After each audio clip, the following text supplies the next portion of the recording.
Cuba a toujours dû se battre pour sa liberté. Il n'y a aucun doute que Meyer Lansky ait totalement corrompu Batista. Il n'y a pas eu de mensonge. Ils n'ont rien promis d'autre qu'une révolution et ils l'ont faite.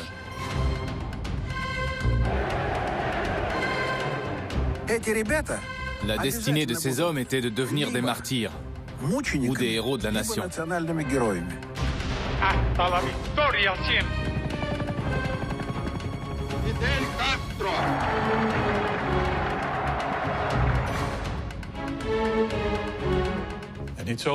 Il a dit à Khrouchtchev déclencher tout l'arsenal nucléaire soviétique.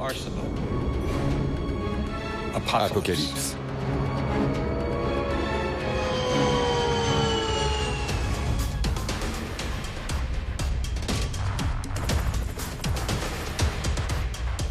Des fonctionnaires d'État très haut placés ont facilité le transit de la cocaïne par Cuba.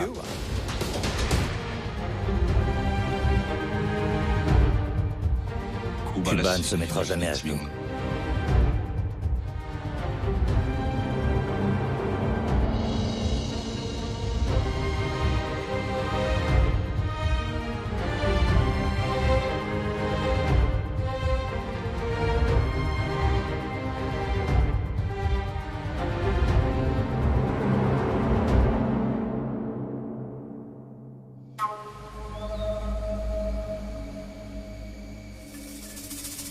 Cuba est marqué depuis 500 ans par la misère et l'oppression. Mais les Cubains n'ont jamais renoncé à leur rêve de liberté. Depuis près d'un siècle, son histoire fascine, intrigue et révolte. Après avoir chassé les colons espagnols en 1898, le pays a été occupé par les États-Unis jusqu'à l'indépendance en 1902. À partir des années 30, l'industrie du tourisme décolle. Les Américains sont attirés par le climat et des prix bas de cette île paradisiaque.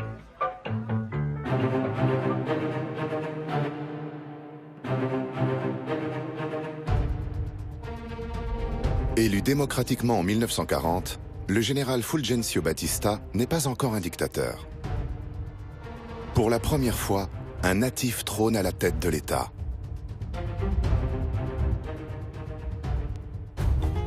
Cuba est éloigné d'à peine 180 km des côtes américaines. Et Washington a rapidement trouvé un terrain d'entente avec l'homme fort de la Havane.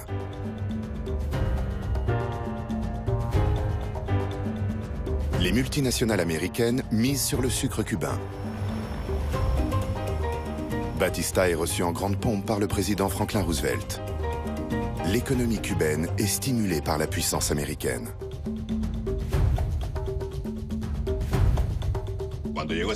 À cette époque, il était déjà millionnaire. Il était tiré à 4 épingles, il savait obéir aux Américains et donner des ordres. Parmi tous ceux qui s'enrichissent à Cuba, le président est celui qui en profite le plus. La plupart des grands hôtels du bord de mer sont construits par la mafia américaine. Mais les touristes se plaignent de la triche généralisée des casinos et Batista semble ne pas pouvoir contrôler les exploitants des jeux de hasard. Le président veut faire cesser les escroqueries. Pour remettre de l'ordre, il engage un célèbre parrain de la mafia américaine. Au début, Meyer Lansky n'était pas propriétaire de casino à Cuba. Il était seulement conseiller. Il était payé pour qu'il n'y ait plus de triche pendant les jeux. Avec la complicité de Batista, l'île devient un paradis de la mafia. Les profits sont juteux, la police est totalement absente. L'île devient le paradis du blanchiment d'argent.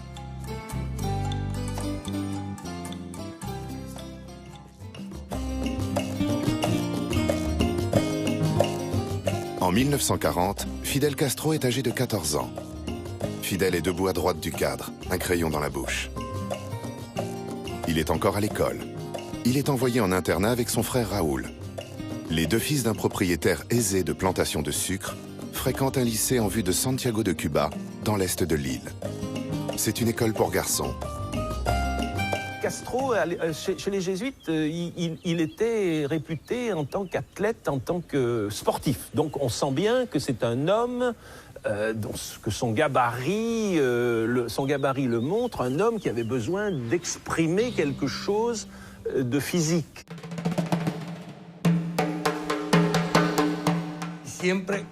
Il avait un tempérament semblable à celui de Michael Jordan au basketball. Il voulait toujours gagner. À la fin de son mandat, en 1944, Batista devient sénateur et mène une vie de luxe en Floride. C'est là qu'il fête en 1945, avec ses amis américains, la fin de la Seconde Guerre mondiale. À Cuba, la mafia règne sans entrave. L'île est le royaume de la corruption. À Chicago, New York et Las Vegas, la tête des grands parrains de la mafia est mise à prix. Ils trouvent refuge à Cuba. C'est le cas de Meyer Lansky, l'un des parrains de la mafia américaine.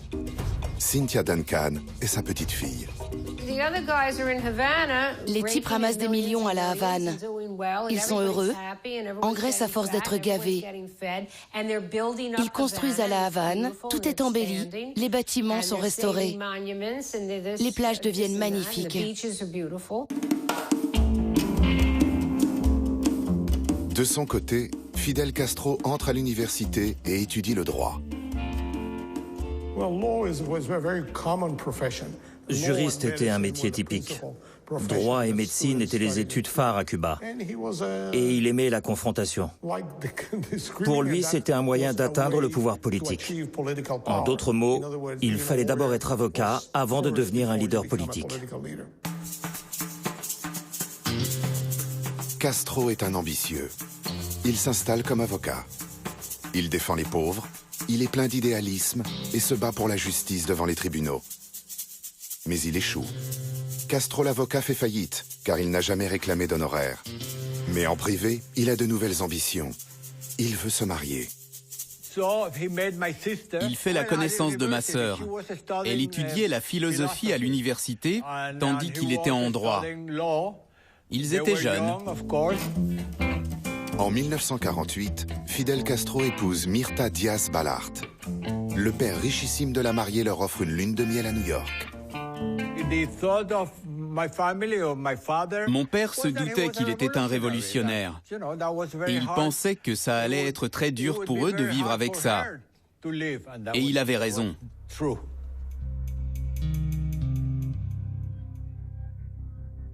En 1952, l'ex-président Batista revient en politique pour briguer la présidence. Le pays est en crise. Dans l'île, la situation sociale est très dure pour la majorité des Cubains. Précarité, misère. Les différents gouvernements n'ont rien changé. C'est la guerre froide. Les États-Unis ne veulent pas d'agitation politique chez leurs petits voisins. Le monde des affaires et la mafia veulent continuer à avoir les mains libres. Alors le parrain Meyer Lansky lui octroie des fonds énormes pour sa campagne. Il n'y a aucun doute que Batista ait été corrompu par Meyer Lansky. Il reçoit chaque année des millions de dollars afin que la mafia puisse œuvrer tranquillement. Il était leur partenaire. Cela lui a permis de mettre beaucoup d'argent de côté en Suisse et ailleurs. Le retour de Batista s'avère plus difficile que prévu. Les pronostics sur l'issue du vote sont incertains. Pour Batista et ses partisans, le putsch devient une évidence.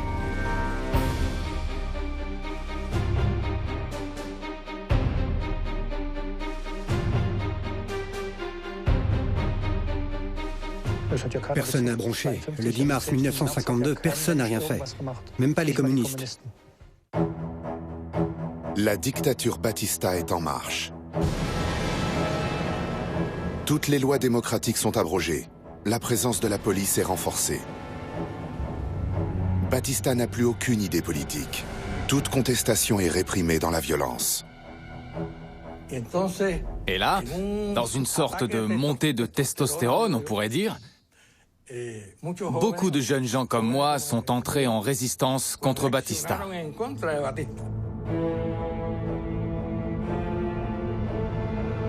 En 1953, Cuba est un État policier qui procède à des arrestations sommaires, torture et assassine. Au moins 2000 personnes meurent à la suite de violences policières. Fidel Castro l'avocat se révolte. Il saisit la justice et porte plainte contre le coup d'État de Batista qui viole la Constitution de 1940. Le tribunal rejette sa plainte. On a compris qu'il n'y aurait pas d'élection, qu'il voulait rester au pouvoir. À partir de là, l'opposition devint de plus en plus grande. Fidel Castro a épuisé tous les recours. Il en appelle désormais à la résistance armée. Une nouvelle révolution démarre. En 1953, la caserne de Moncada à Santiago est une importante base militaire. Fidel Castro rassemble un petit groupe de révolutionnaires pour attaquer la caserne. En fait, ils avaient choisi le moment du carnaval. Pourquoi? Parce que ils estimaient, ces jeunes gens, 150 à peu près, ils estimaient qu'au moment du carnaval, il y a une partie des soldats qui seraient bourrés, que les patrouilles seraient un peu moins organisées.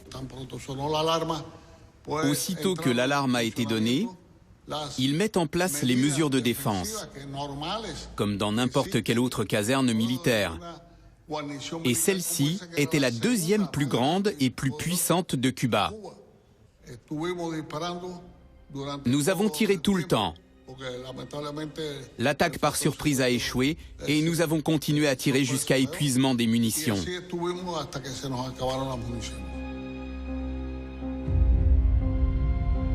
19 soldats meurent, ainsi que 6 insurgés pendant l'assaut. Castro et ses rebelles finissent par se rendre. C'est une lourde défaite. 55 rebelles sont assassinés au cours de leur arrestation. Seuls quelques-uns parviennent à s'échapper. La majorité dont fait partie Castro est traduite en justice.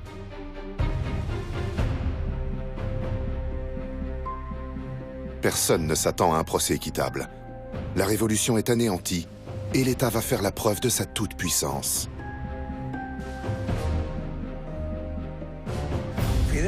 Fidel n'a jamais été élu à aucun poste à l'université.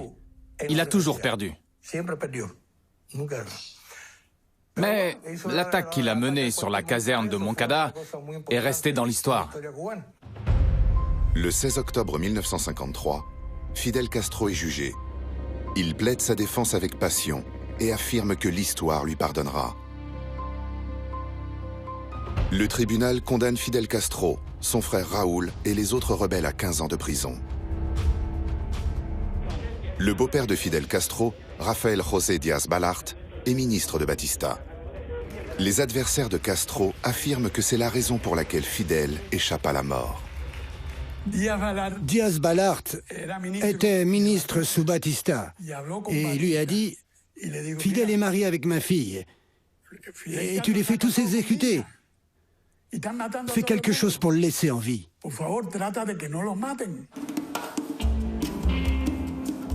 Au bout de 18 mois de détention, le président amnistie tous les apprentis révolutionnaires. Pour Batista, ce sont des amateurs. Fidel Castro et son jeune frère Raúl sont libres.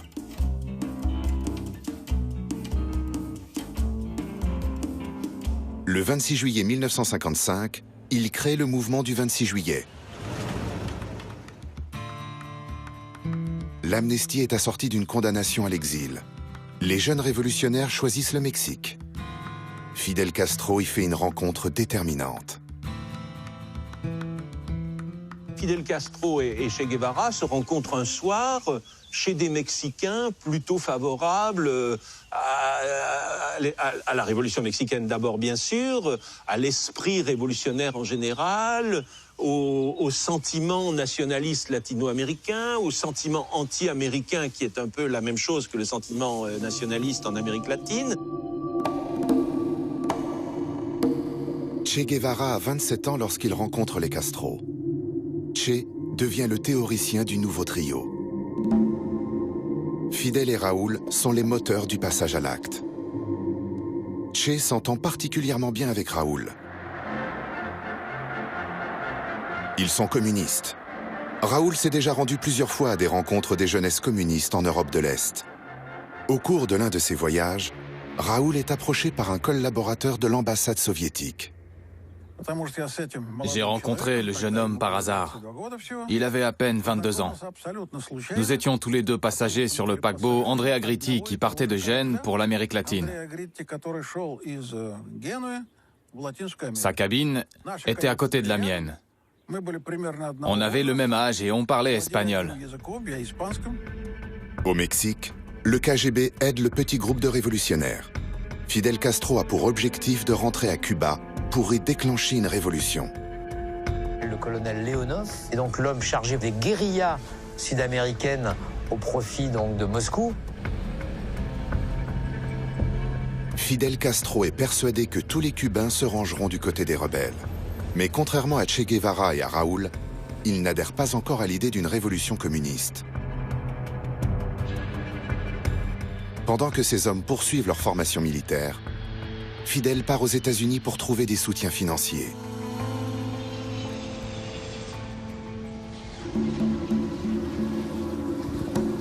Avec l'argent, Castro achète en 1956 à un marchand d'armes un vieux bateau de la marine baptisé Granma, grand-mère.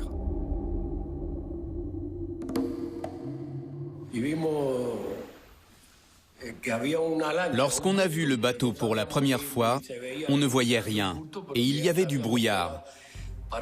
On a vu que c'était un bateau à moteur et nous étions très contents. L'armée de Batista compte en 1955 plus de 35 000 hommes.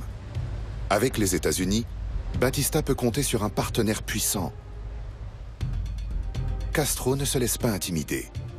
Le 26 novembre 1956, il entame la traversée du Mexique vers Cuba.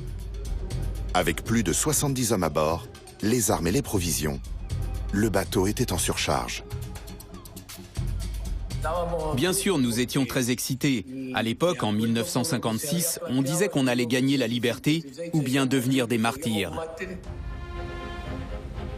Après 7 jours de navigation, le Grand Mât atteint une baie dans le sud-est de l'île, à Las Coloradas.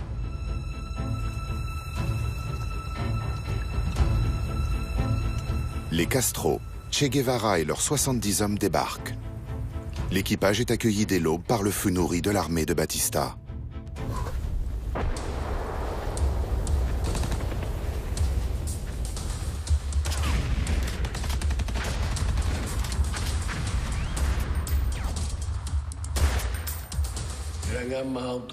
Le matin, on a été bombardés. Toute la zone où nous étions a subi des tirs. C'était très difficile pour nous. Après 4 jours de mal de mer, on suivit 3 jours sans boire ni manger. C'est l'eau surtout qui manquait. Le New York Times et la plupart des journaux rapportent que la rébellion a été écrasée par le gouvernement. La plupart des rebelles auraient été tués et parmi eux, leur chef, Fidel Castro. 50 hommes sont tués, mais pas les frères Castro ni Che Guevara. Ils se réfugient dans les montagnes couvertes de forêts vierges de la Sierra Maestra. De là, ils comptent lancer une nouvelle offensive. Le groupe se cache et personne n'imagine qu'il puisse y avoir des survivants. Pour faire connaître son combat et rallier les Cubains à sa cause, Castro va déclencher une guerre médiatique contre le régime de Batista. Il fait venir un reporter du New York Times. Le reporter américain Herbert Matthews a été invité par Castro à Cuba. Il s'est présenté à lui comme un Robin des Bois qui se battait pour les droits des plus démunis. Il est devenu un héros. Matthew écrit une série de 3 articles. Le premier fait la une du New York Times en février 1957. Le Monde découvre cette nouvelle révolution.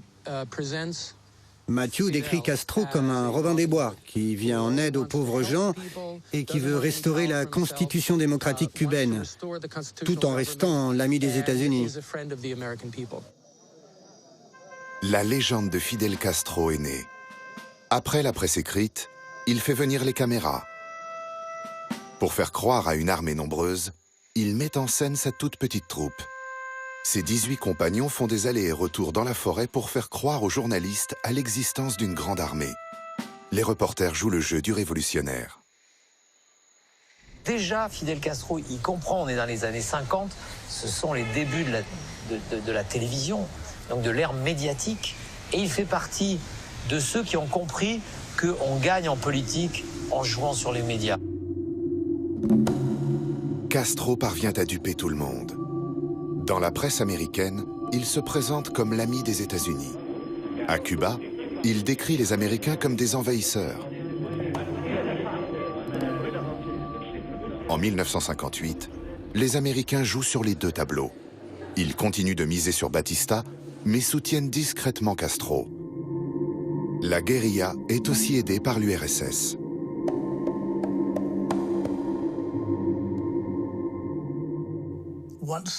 Lorsque les Castro rentrent à Cuba, ils sont aidés par le KGB qui leur fournit de précieux renseignements. Il disait toujours, la révolution n'est ni à droite ni à gauche, elle va de l'avant. Plus tard, il a prétendu qu'il avait été communiste toute sa vie. Mais c'est pas vrai.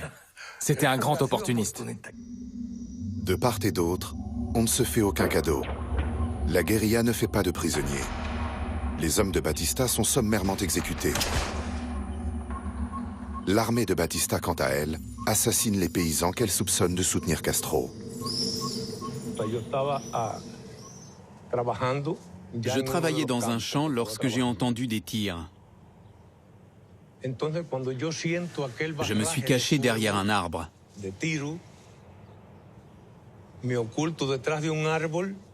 J'essayais de comprendre ce qui se passait et j'ai vu des soldats tirer sur ma maison.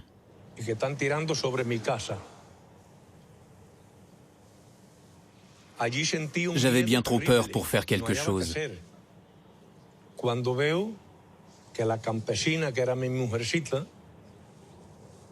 Alors j'ai vu ma femme, une simple paysanne, être traînée dehors et à travers le jardin. J'ai vu qu'elle était déjà morte. Le chien courait autour d'elle pour la protéger. Et ils ont aussi tué le chien.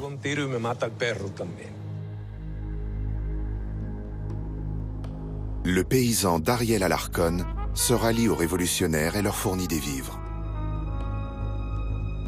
Fidel Castro accentue sa propagande. It is not the same to fight for liberty as to fight against it. All the people of the Sierra Maestra are with us. We have stopped the start of the revolution. We gladly suffer cold and rain and the hardship of life in the mountains. This is only the beginning. The last battle will be fought in the capital. You can be sure. Fidel Castro n'est pas le seul opposant à Batista. À La Havane, de nombreux groupes entrent en clandestinité. Le dictateur ne se laisse guère impressionner. Batista prétend même n'avoir aucun opposant.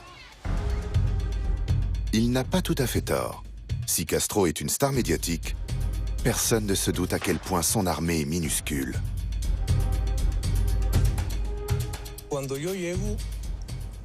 Quand j'ai rejoint le groupe de Fidel et ses rebelles, je suis devenu le numéro 63. Il y avait très peu d'armes. La plupart des hommes n'en avaient pas. Mais le groupe s'est agrandi. À leur première visite, ils étaient à peine 40. Et bientôt, ils étaient 60. Je les ai rejoints sans aucune expérience. Et je suis devenu le second à la mitrailleuse. L'armée de Batista ne parvient pas à écraser les rebelles. Elle manque d'entraînement et n'a aucune motivation. Un soldat recevait 33 pesos pour le mois. Il risquait sa vie pour à peine 33 pesos. Nous, on se battait par idéalisme. C'était autre chose. Quelqu'un qui se battait au nom d'un idéal était plus valeureux que 20 soldats qui recevaient 33 pesos.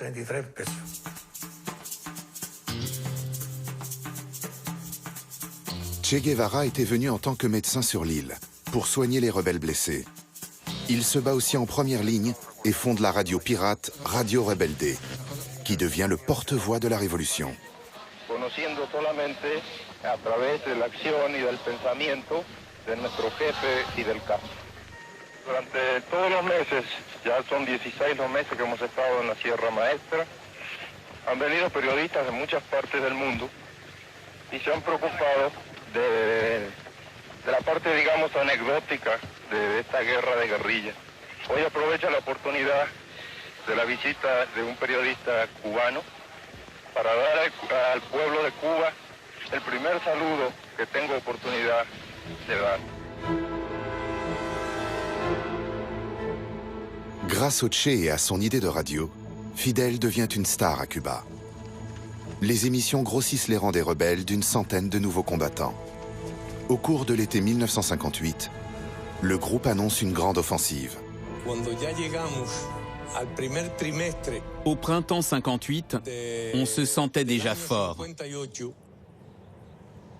À présent, en 59, on se sentait encore plus fort. Et on a formé plusieurs colonnes de soldats distinctes. Le travail de la presse a des répercussions aux États-Unis. Là-bas aussi, on veut aider le Robin des Bois de Cuba. Aux États-Unis, les gens commençaient à idéaliser Fidel, tandis que Batista perdait en popularité. En 1958, le Congrès américain a interrompu les livraisons d'armes à Batista et a cessé de le soutenir. Fidel Castro déroule son plan. Une centaine de combattants se répartissent entre l'Est et l'Ouest de l'île. Fidel et Raúl partent vers Santiago. Deux autres groupes sous le commandement de Che Guevara et Camilo Cienfuegos marchent en direction de la Havane. Au même moment, Batista, qui n'a plus le soutien militaire américain, tente une grande offensive de la dernière chance contre les rebelles.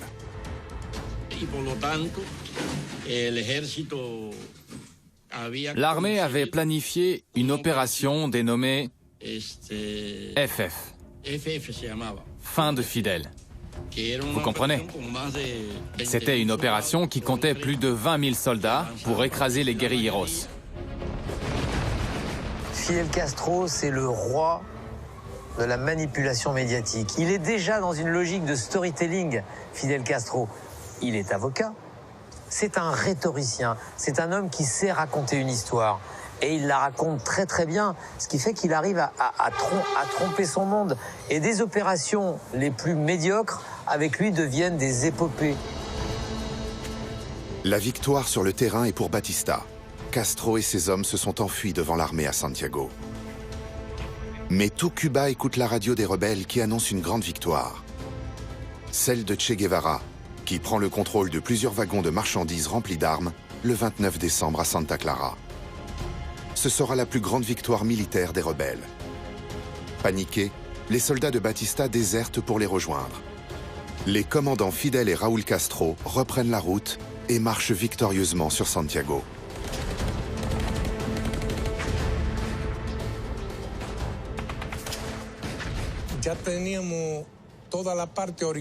Tout l'est de l'île était en guerre. Et nous avions l'impression de contrôler la situation. Fidel n'a pas battu l'armée cubaine. Elle s'est effondrée. L'ère Batista est terminée. Le dictateur, lâché par son armée et les États-Unis, s'enfuit avec 300 millions de dollars. Castro et ses hommes s'emparent de la ville de Santiago dans le sud de l'île. L'appareil d'État est anéanti. Mais, à la Havane, 15 000 soldats, des unités de police et les services secrets sont sur le pied de guerre. Beaucoup s'attendent à un putsch des généraux, ou bien à une prise du pouvoir par un haut fonctionnaire de la police. Comprenez bien que nous n'étions pas nombreux. Personne ne veut nous croire, mais le 1er janvier 1959, le jour de la victoire, nous n'étions pas 300 combattants. Et dans tout le pays, nous étions à peine 1000.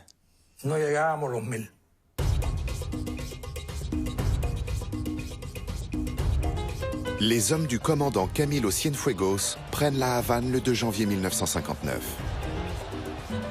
L'armée capitule.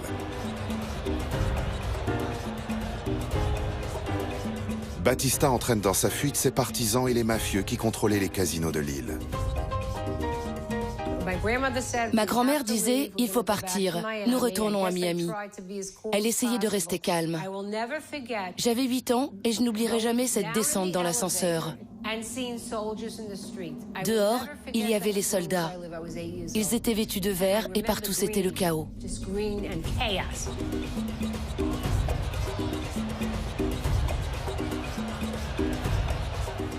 Après un voyage triomphal à travers Cuba, Castro arrive à la Havane le 8 janvier 1959.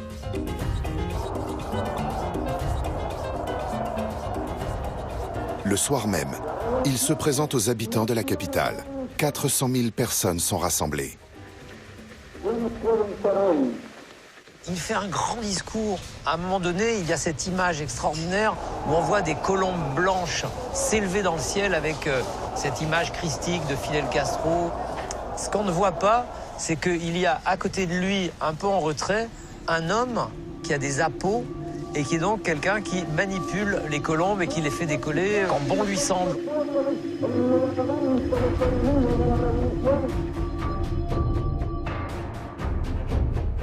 Fidel Castro n'a pas de fonction officielle. Il forme un gouvernement composé d'intellectuels et place ses hommes au compte-gouttes. La nomination de 2 communistes à des postes ministériels inquiète ses partisans. De nombreux révolutionnaires ne veulent pas que Cuba devienne communiste. Parmi eux, Camilo Cienfuegos. On ne sait pas très bien si c'est une stratégie de Fidel Castro au fond, je dirais, de ne pas mettre tous les œufs dans le même panier pour pouvoir récupérer le maximum de militants. Dans un premier temps, son mouvement, le M26, va être un mouvement qui va être hétéroclite. Ça ne c'est pas un mouvement communiste. Les États-Unis avaient reconnu la légitimité de coalitions révolutionnaires à la tête de Cuba dès le 7 janvier 1959. Voilà l'idée que l'on se faisait de Castro, un jeune rebelle qui avait renversé le dictateur corrompu, qui pour autant ne voulait pas prendre le pouvoir et qui répétait qu'il n'avait rien à voir avec le communisme. C'est ainsi qu'il devient le héros populaire de Cuba. Imaginez l'impact aux États-Unis de ce jeune homme beau et charismatique.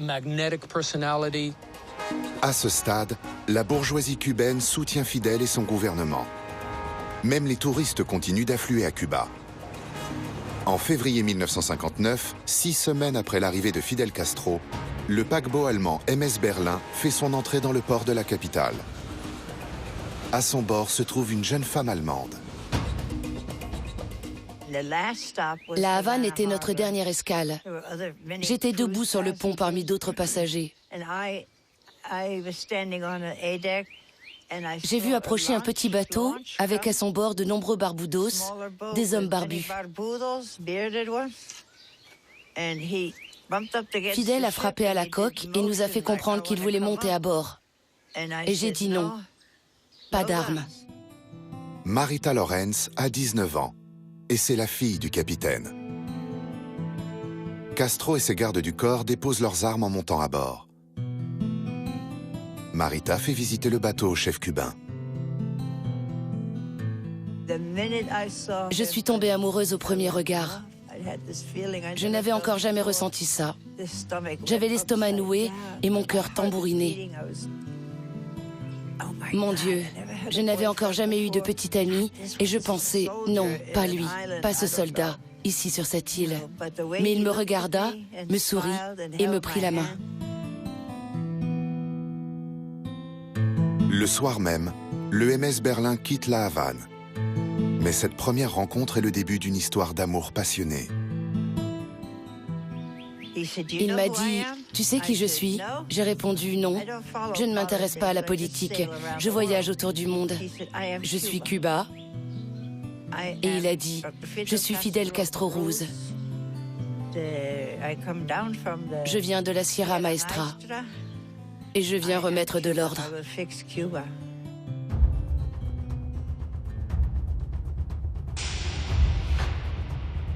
Fidel Castro met en place des tribunaux révolutionnaires pour épurer le pays des anciens partisans de Batista. Lorsque Fidel arrive au pouvoir, j'avais 15 ans. Je savais que ça allait être différent que sous Batista. Personne n'aimait Batista. Au début, Fidel était apprécié, mais ça a changé lorsque les exécutions ont commencé.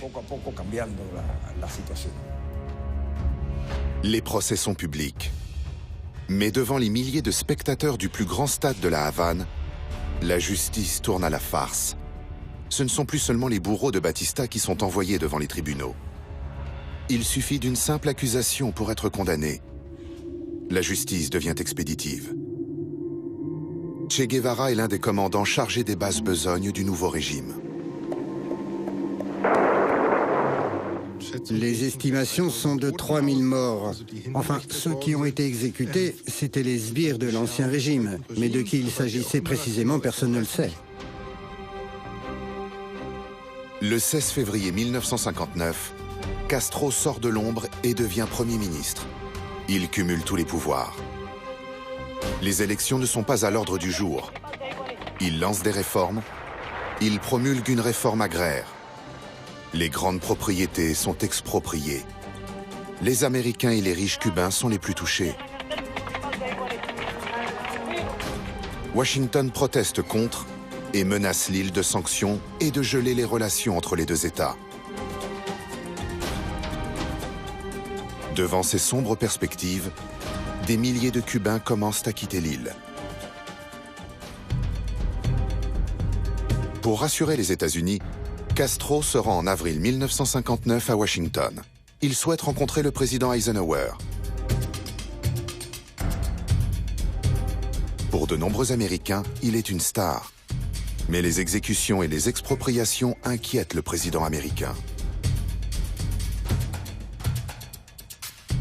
I know your words.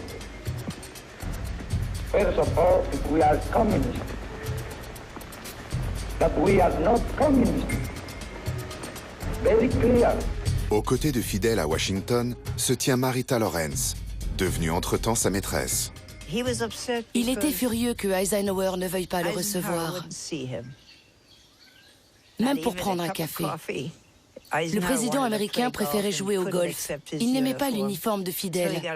Alors Raoul a appelé et a dit à Fidel « Reviens, tu perds ton temps, ils ne veulent pas te voir. » Au lieu de rencontrer Fidel Castro personnellement, Eisenhower lui envoie son vice-président, Richard Nixon.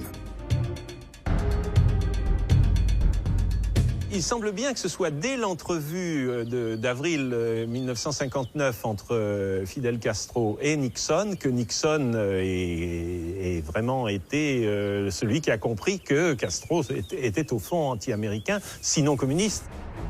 Une intuition bien fondée. À peine de retour, Castro nomme son frère Raoul au poste clé de ministre de la Défense. Il incarne avec le ministre de l'économie Che Guevara l'aile communiste de la Révolution. Camilo Cienfuegos est le chef des armées de Cuba placé sous les ordres de Raoul. Ce héros de la Révolution est aussi un farouche opposant de la tendance gauchiste du gouvernement. Camilo était à ce point apprécié par le peuple qu'il faisait de l'ombre à Fidel. Je me souviens d'un discours de Fidel où Camilo se tenait à ses côtés et la foule applaudissait et criait « Laissez parler Camilo, laissez parler Camilo ». Les applaudissements ont duré 20 minutes.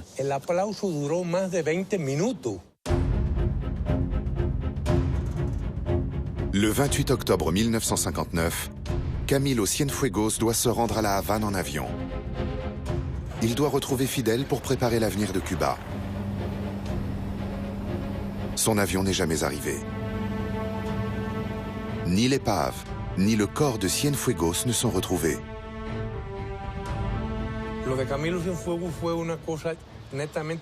Ce qui est arrivé à Camilo a été orchestré par le gouvernement de Cuba ou par Fidel Castro en personne. J'ai des informations qui accusent directement Fidel, mais d'autres disent que c'était un accident. C'est difficile à dire. Ce qui est sûr, c'est que Camilo avait de très gros problèmes avec Raúl Castro. Cuba est en deuil de Camilo. Mais les Cubains ont des problèmes plus urgents. Il y a pénurie de produits de première nécessité. Le pays a besoin de nouveaux partenaires. Le premier choix est l'ennemi juré des États-Unis, l'Union soviétique. Le 8 février 1960, le ministre soviétique Anastas Mikoyan atterrit à Cuba. Officiellement, il inaugure une foire commerciale. Mais dans les coulisses, les enjeux sont autres. C'est le point de départ de toutes les relations futures entre l'Union soviétique et Cuba. Avant, nous n'avions même pas pensé à établir des relations diplomatiques. En second lieu, on a accordé à Cuba un crédit de 100 millions de dollars. Et enfin, ce fut une complète réorientation de l'économie cubaine qui plus tard déboucha sur le socialisme. Ce fut la fin de l'alignement de Cuba sur les États-Unis. Cuba noue une nouvelle alliance. À Washington, Nixon plaide pour une intervention américaine à Cuba. C'est la seule solution, pense-t-il, pour éviter que Cuba ne devienne un avant-poste de l'Union soviétique. Eisenhower s'oppose à une confrontation directe. Le gouvernement, l'administration Eisenhower a donné le feu vert à la mise en place d'une opération qui était installée au Guatemala et qui était au fond une opération où des Cubains anticastristes aidés, entraînés, financés par la CIA, prépareraient effectivement un débarquement un jour à Cuba. Plus de 1300 Cubains exilés se portent volontaires. Seuls quelques-uns ont une expérience militaire. La CIA filme l'entraînement des recrues.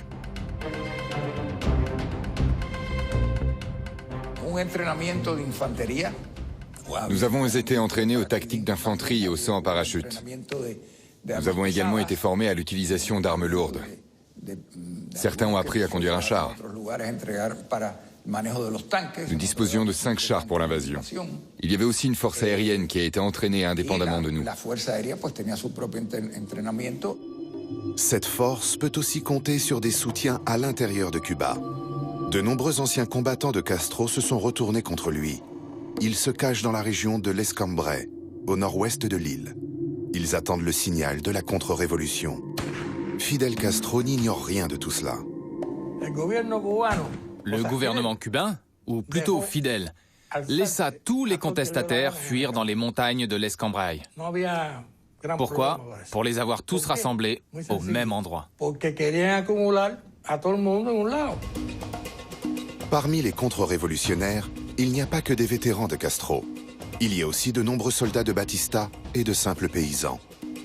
Ils reçoivent des armes de la CIA. L'agence américaine espère un soulèvement populaire contre Castro au moment de l'invasion. Au début, ce fut très difficile. Beaucoup de contre-révolutionnaires étaient, comme moi, d'anciens membres du mouvement du 26 juillet. C'était le moment le plus dangereux pour la survie de la révolution. Pendant les préparatifs de l'opération, débute aux États-Unis la campagne présidentielle. Le candidat Kennedy aurait dû être informé du plan d'invasion. Mais Nixon, persuadé de sa victoire, s'y oppose.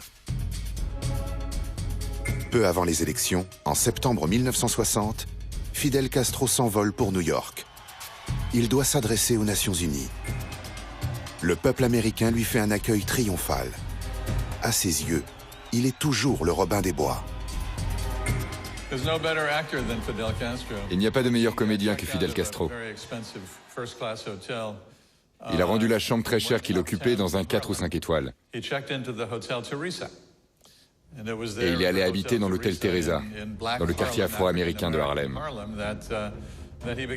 Là, il rencontre une toute autre Amérique. Castro se présente comme un homme du peuple. Le lendemain, il reçoit une prestigieuse visite. Le premier ministre soviétique Nikita Khrouchtchev à l'hôtel Teresa.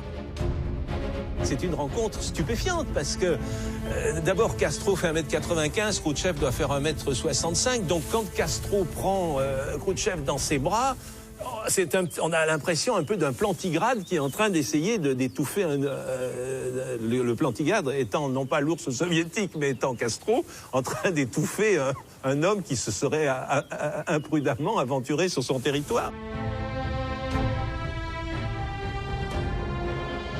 Le discours de Fidel Castro devant les Nations Unies est entré dans la légende. Ce jour-là, il envoie un signal très fort. À chaque vote, Cuba se range derrière l'Union soviétique.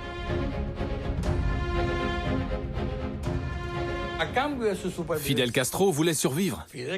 C'est pour ça qu'il fait ce que Moscou lui demande.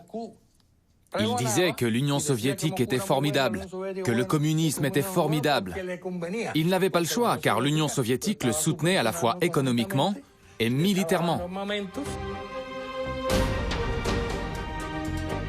Le 8 novembre 1960, le peuple américain élit John Fitzgerald Kennedy, nouveau président des États-Unis.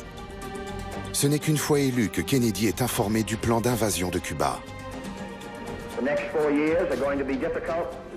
La stratégie d'invasion m'a choqué. J'avais aidé Kennedy à rédiger un livre qui plaidait en faveur de la paix. Une partie était consacrée à Cuba. J'avais aidé à l'écrire, mais au nom de Kennedy. Je savais qu'il avait un pied dans la guerre froide et l'autre dans la vision d'un monde meilleur.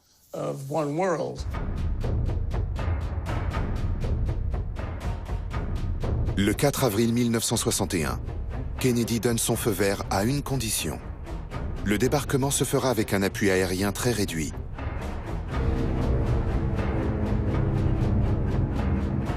Il ne veut pas d'une grande guerre ouverte.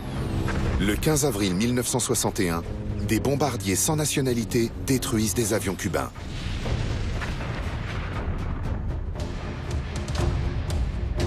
Fidel fait arrêter préventivement 200 000 Cubains suspectés d'être des opposants et décrète la mobilisation générale. Au matin du 17 avril, 3 bateaux font leur entrée dans la baie des Cochons. À leur bord, 1300 Cubains lourdement armés.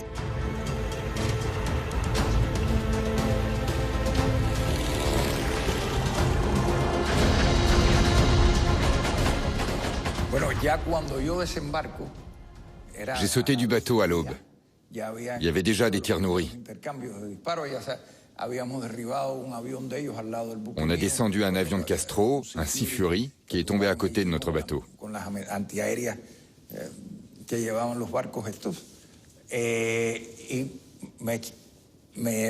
a embarqué dans les barges de débarquement, les mêmes que celles de la Seconde Guerre mondiale, celles qui s'ouvrent à l'avant.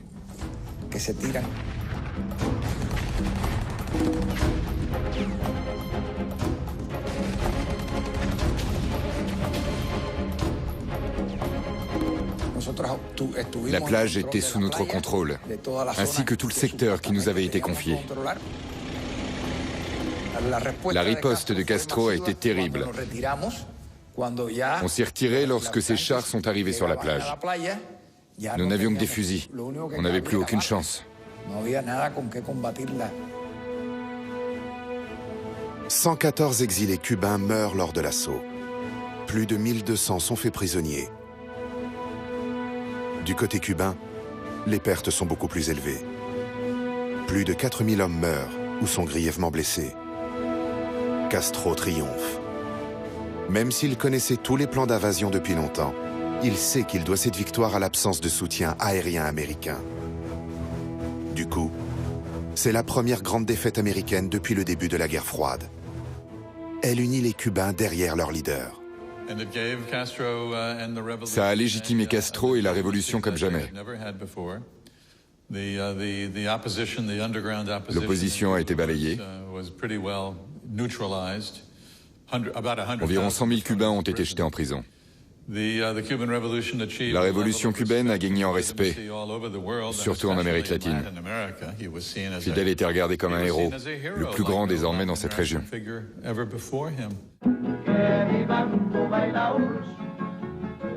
Fidel Castro proclame officiellement la révolution, et avec elle, Cuba, comme étant socialiste.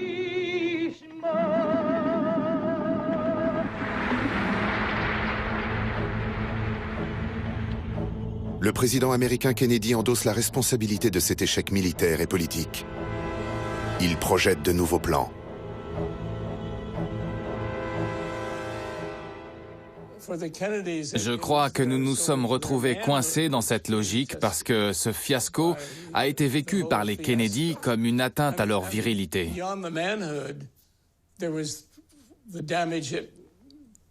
Et puis, il a entamé aussi la crédibilité de leur gouvernement. Les États-Unis changent de stratégie.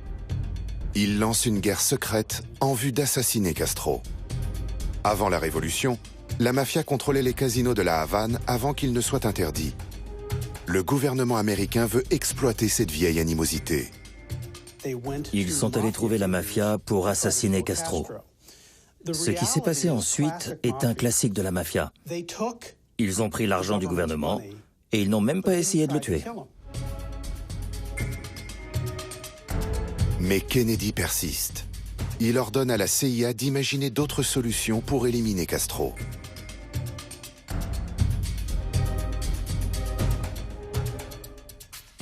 Le gouvernement Kennedy voulait absolument écarter Castro, mais ne voulait pas entrer en guerre, parce que ça aurait pu facilement dégénérer en guerre mondiale. Il fut donc imaginé un nouveau plan, semblable à celui de la baie des Cochons, consistant à infiltrer Cuba avec des petits groupes, ou bien avec l'aide de la CIA d'empoisonner Castro. Fidel Castro réside dans une des suites sécurisées de l'hôtel Hilton, à La Havane. Pour tenter de le tuer, la CIA parvient à recruter Marita Lawrence, son ancienne maîtresse, à la suite d'une déception amoureuse. Elle connaît l'hôtel. Elle y a vécu 9 mois avec Fidel. Ils m'ont dit que j'étais la seule à avoir une clé de la suite. Ils m'ont demandé si j'y retournerais et s'ils m'accueilleraient. Bien sûr, ai-je répondu. Est-ce que vous y retourneriez pour mettre cette pilule dans sa nourriture ? En février 1961, Marita est à Cuba. Elle emporte avec elle des pilules empoisonnées. Les agents de la CIA attendent dans le hall de l'hôtel. Avant de revoir Fidel, j'étais très nerveuse à cause des pilules. Elles étaient cachées dans un pot de crème. Je les ai jetées dans le bidet et j'ai fait couler l'eau. Il m'a dit « Es-tu venu pour me tuer ?» J'ai répondu « Oui ». Alors il m'a donné son arme, un calibre 45 qui pendait au-dessus de son lit, et a dit « Tiens, tue-moi ». Non, ai-je répondu. Je ne peux pas te tuer. Tu ne m'as rien fait. Ce n'est pas à moi de prendre ta vie. Ensuite, nous nous sommes pris dans les bras et nous nous sommes aimés. Puis j'ai pleuré.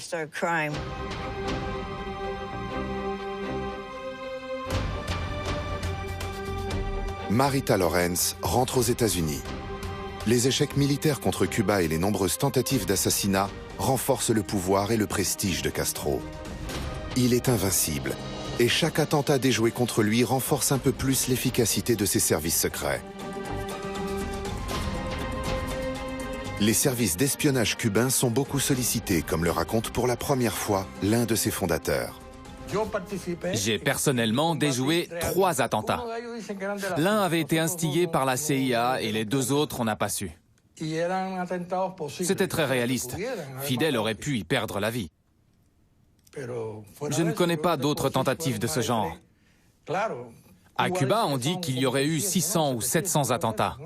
C'est n'importe quoi, c'est impossible. Fidel savait que Kennedy essayait de le tuer. Il disait Le gouvernement américain devrait savoir que s'il continue de vouloir assassiner des politiques cubains, il risquerait de leur arriver la même chose.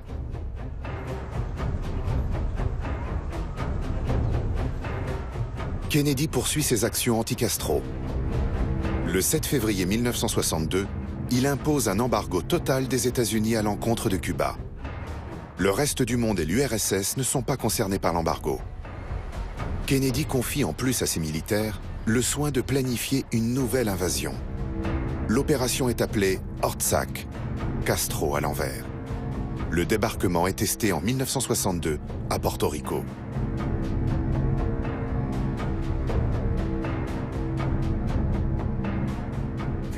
Fidel et moi pensions qu'il y aurait une deuxième tentative d'invasion. Qu'est-ce que Cuba aurait pu faire contre ça? Rien. Il avait peur d'une défaite assurée. La seule solution face à cette suprématie était la présence de troupes soviétiques à Cuba.